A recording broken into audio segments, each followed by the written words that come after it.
Hey, what's up guys? Today's video, I'm going to show you how you can turn off or disable Windows Defender. For that, come below on your search bar, then type in virus protection. You will see virus and threat protection. Go ahead and launch it. Now as you do that here, if you scroll below, you will see manage settings under virus and threat settings. So go ahead and click onto it, turn off real-time protection, and also turn off cloud delivered protection.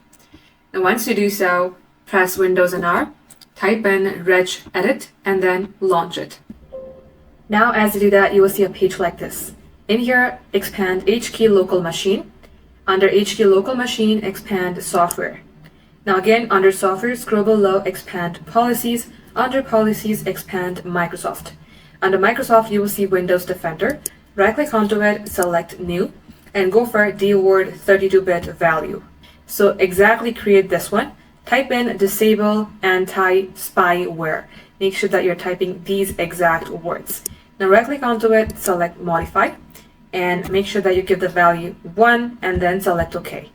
Now as you do that, go ahead, restart your device, and it will definitely fix the problem. Thank you for watching.